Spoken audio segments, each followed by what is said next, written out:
Do you think that there's an element of theatre about cooking as well? You know, when I think about what you've written about your earlier life, I thought you could maybe have been a chef from the get-go. You've now written 2 extraordinary cookbooks, and you are very much associated with food and writing about food.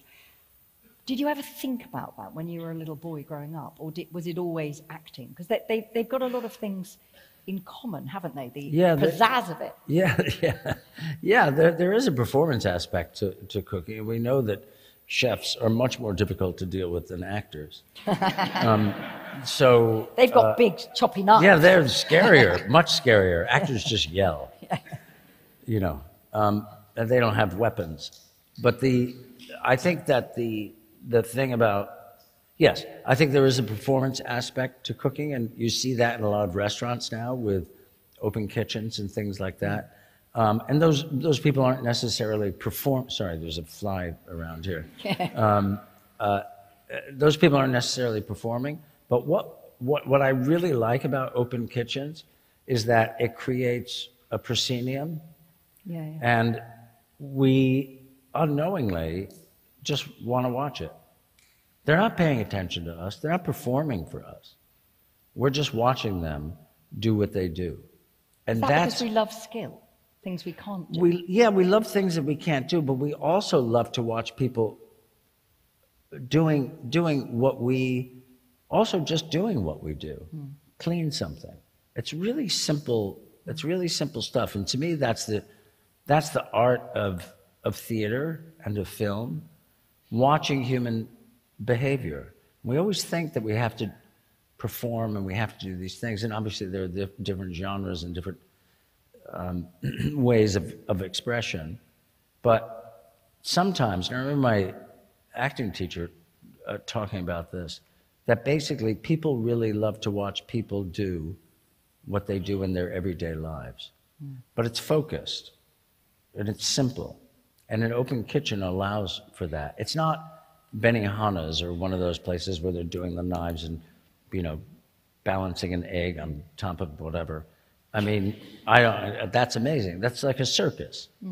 But the primary thing is we really do like to watch people do very simple tasks. And do you think there's also an element, both in theatre or film and cooking, of closure? Because so much of life is open-ended, isn't it? But with a task like that, you know, you see it happening and it's done. You know, that's a wonderful feeling. Yeah, and that is one of the things. That's why it's like the theater and like film.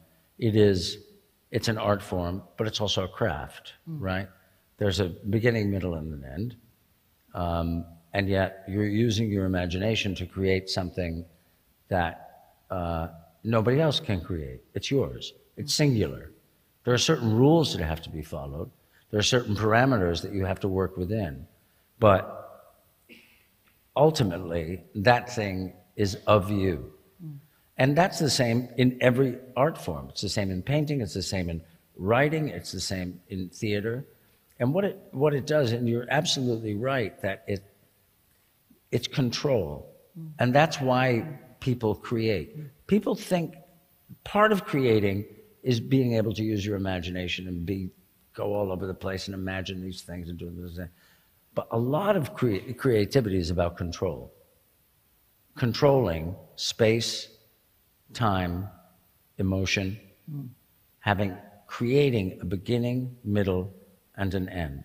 Because we wake up in the morning and we have no fucking idea what's going to happen. But as artists, we actually control all of those things. And it's the opposite of what most people think of. Artists are sort of all over the place and blah, blah, blah, blah, blah. No, it's not true. No. A lot of artists are very controlling. Very good.